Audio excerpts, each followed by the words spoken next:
L'Assemblée va maintenant entendre l'allocution de Son Excellence Lazarus McCarthy Chakwera, président de la République du Malawi et commandant en chef des forces de défense du Malawi. Je prie le protocole de bien vouloir accompagner Son Excellence et je l'invite à prendre la parole devant l'Assemblée.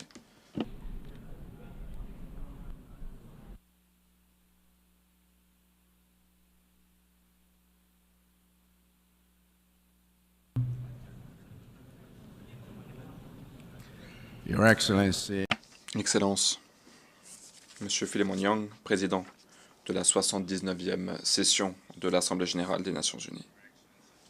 Excellence, Monsieur Antonio Guterres, secrétaire général des Nations unies. Excellences, Mesdames et Messieurs les chefs d'État et de gouvernement, chers chefs de délégation, Mesdames et Messieurs. Tous les États membres des Nations unies sont liés aux autres nations du monde. Et ce pour trois raisons: la coopération, la concurrence et les conflits. Il faut réfléchir à la façon dont nous gérons nos relations pour ces trois dimensions, car cela, en fin de compte, va façonner le monde que nous allons bâtir pour nos enfants et nos petits-enfants. Lorsque nous sommes donc réunis au sein de cette Assemblée pour coopérer, pour parler de coopération, de concurrence ou de conflit entre les États membres, lorsque nous sommes réunis, nous sommes en train de prendre des décisions concernant notre avenir. Voilà pourquoi je suis ravi que le thème du débat cette année aborde les trois aspects que j'ai évoqués. Car, en fin de compte, dans le cadre de ces trois dimensions, nous devons faire mieux et nous pouvons faire mieux. Le thème cette année nous exhorte à agir ensemble pour promouvoir la paix, le développement durable et la dignité. C'est un appel qui nous est lancé à renforcer le multilatéralisme. Mais si nous souhaitons véritablement coopérer, eh bien, nous devons agir en prenant conscience du sentiment d'urgence. Nous devons réformer les Nations unies ainsi que d'autres organisations multilatérales. Et en termes de réforme, nous avons en Afrique une exigence. Les Nations unies doivent être plus démocratiques, notamment au sein du Conseil de sécurité. Il faut octroyer 2 sièges permanents à l'Afrique avec le droit de veto. Lorsque j'ai lancé cet appel pour la première fois, lorsque je me suis adressé devant cette Assemblée pour la première fois, j'ai été ravi d'entendre que le président Biden avait annoncé également que les États-Unis étaient favorables à cette réforme. Lorsque j'ai rencontré le président Xi Jinping de la Chine il y a 3 semaines, j'ai été ravi d'entendre qu'il était lui aussi favorable à une plus grande représentation des pays en développement au sein du Conseil de sécurité. Donc, Monsieur le Président, le moment est venu de réformer cette institution. Nous avons besoin de cette réforme pour que nous ayons voix au chapitre sur les questions qui nous sont chères en Afrique. Cela fait 4 ans que j'ai pris mes fonctions de président et j'ai déclaré un état de catastrophe naturelle tous les ans en raison de l'impact du changement climatique. Et cet impact, nous ne pouvons pas y faire face sans coopération multilatérale. J'ai, par le passé, présidé la communauté de développement de l'Afrique australe et la communauté des PMA. Et lors de ces 2 mandats, j'ai appris qu'aucun pays ne pouvait surmonter une crise mondiale ou se développer face au choc sans coopération multilatérale robuste. Même cette année, je sais que les choses ont été très difficiles pour le Malawi et pour les habitants du pays.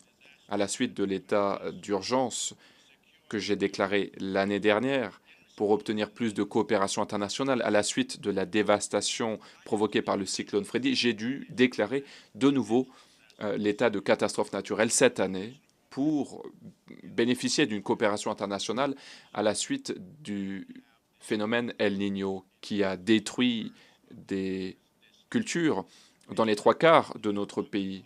1/5 de la population au Malawi n'avait donc pas suffisamment à manger. Et tout cela survient sur fond d'un traumatisme dévastateur dont nous avons souffert, dont nous souffrons depuis 3 mois, depuis la mort de notre vice-président. Il est décédé lors d'un accident d'avion. Nous n'avons pas encore déterminé les causes de cet accident. Nous avons mandaté des experts pour enquêter sur cet accident. C'est un autre exemple de coopération internationale. Nous avons beaucoup progressé sur la voie du développement au cours de ces 4 dernières années, et ces progrès ont été facilités par une forte coopération internationale. Nous avons construit des routes et des centaines d'écoles par le biais de la coopération avec les États-Unis. Nous avons également la route M1 que nous sommes en train de rénover par le biais d'une coopération avec l'Union européenne. Il y a également un réseau ferroviaire que nous avons rénové pour la première fois depuis des années grâce à une coopération avec la Chine. Il y a également un hôpital de pointe que nous avons construit grâce à une coopération avec la Norvège. Encore, il y a une autre route que nous allons construire grâce à l'Arabie saoudite. Et nous investissons également pour renforcer l'éducation et les institutions de la gouvernance par le biais d'une coopération avec le Royaume-Uni. Il y a également les panneaux solaires et les centrales que nous avons construites grâce à la coopération avec le Japon. Il y a également un emprunt que nous avons obtenu du FMI et cette aide nous a permis d'avoir accès à la Banque mondiale et à l'Association internationale pour le développement grâce à la coopération avec les partenaires du développement. Il y a également l'assistance alimentaire vitale que nous avons mobilisée pour les habitants du Malawi à la suite du cyclone Ana, et cela grâce à une coopération avec l'Islande. Nous avons également mis en œuvre des programmes de protection sociale pour aider les femmes dans les zones rurales afin qu'elles aient accès à des débouchés professionnels grâce à notre coopération avec l'Irlande. Nous avons également acheté des engrais, des produits alimentaires, des semences pour des communautés au Malawi qui avaient été dévastées par les catastrophes naturelles grâce à une coopération avec l'Ukraine, la Tanzanie, l'Égypte, l'Islande, la Russie, le Maroc et bien d'autres pays encore. Le Malawi illustre ce que nous pouvons accomplir grâce à la coopération pour faire avancer un pays sur la voie du développement, pour que le pays devienne un pays riche, inclusif, avec un avenir plus radieux que le passé. C'est grâce à la coopération internationale, ou plutôt nous avons activement promu cette coopération internationale pour entamer des négociations sur le pacte de l'avenir. Et le pacte de l'avenir, nous l'avons pleinement entériné lors de cette 79e session de l'Assemblée générale. Nous avons également fait fond sur cette coopération internationale pour organiser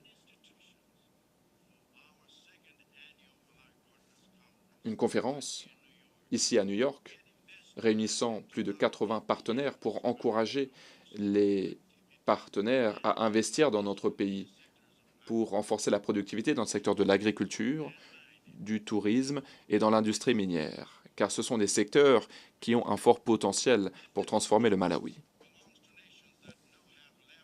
Si l'avenir appartient aux pays qui savent utiliser la coopération internationale, l'avenir appartient au Malawi. Si l'avenir appartient aux nations qui s'engagent sans équivoque en faveur de la coopération internationale, alors l'avenir appartient au Malawi. Si l'avenir appartient aux pays qui ont des convictions morales, qui souhaitent respecter un certain nombre de valeurs, notamment la prospérité partagée, la lutte contre la corruption et la promotion de l'état de droit, alors l'avenir nous appartient. Si l'avenir appartient aux nations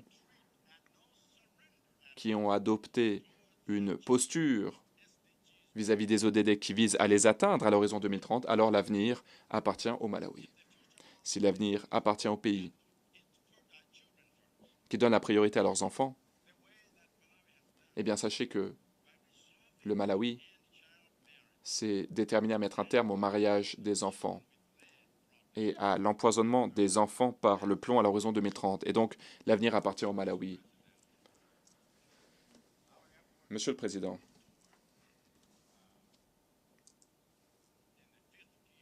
nous souhaitons passer à la vitesse supérieure, mais nos efforts sont fortement ralentis en raison du système financier actuel.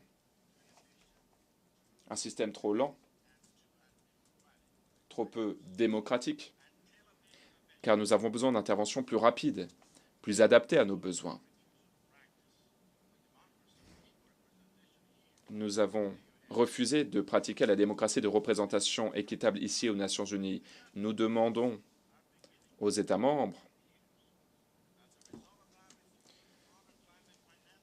de faire ce qui n'est pas fait ici aux Nations Unies et les pays refusent. Le ratio dette PIB dans des pays en développement tels que le Malawi, ce ratio augmente à un rythme extrêmement préoccupant, ce qui constitue une grave menace pour la stabilité financière internationale.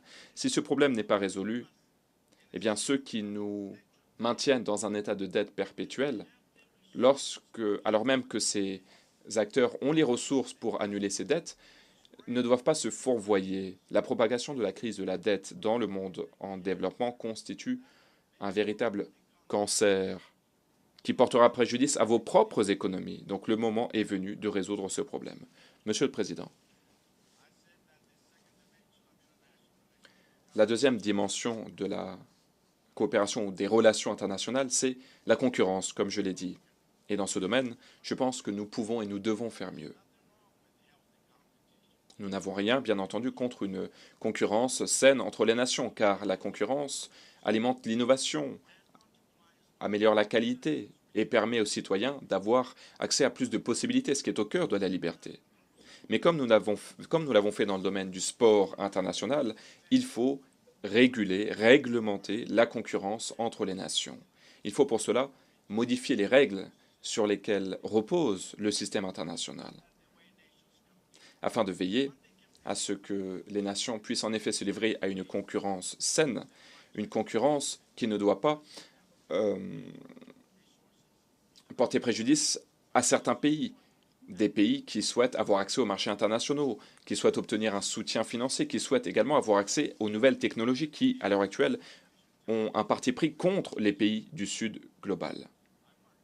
Nous sommes aujourd'hui à l'ère de l'intelligence artificielle et je suis préoccupé car les règles qui vont régir l'intelligence artificielle sont en train d'être rédigées pour donner un avantage injuste à certains pays au détriment des autres. Nous avons besoin d'un système reposant sur des règles, mais pas seulement. Les règles doivent également encourager une concurrence juste, équitable.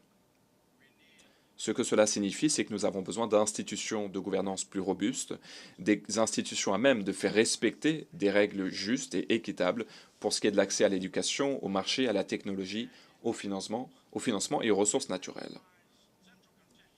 Voilà pourquoi je suis convaincu, Monsieur le Président, que nous avons besoin de bonne gouvernance ici aux Nations Unies. Si la gouvernance est faible à l'ONU, il n'y aura personne pour régir la collaboration et la concurrence entre les nations de façon équitable. Et c'est l'absence d'équité qui se trouve au cœur d'un conflit qui ne peut être gagné dans l'Est de l'Europe, en Palestine, dans l'Est de la RDC et dans d'autres régions encore.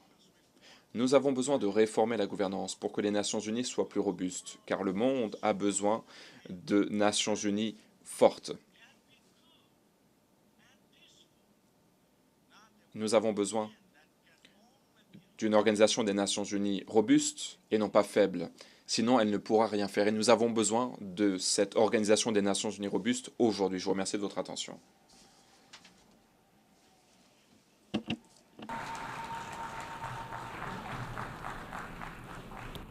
Au nom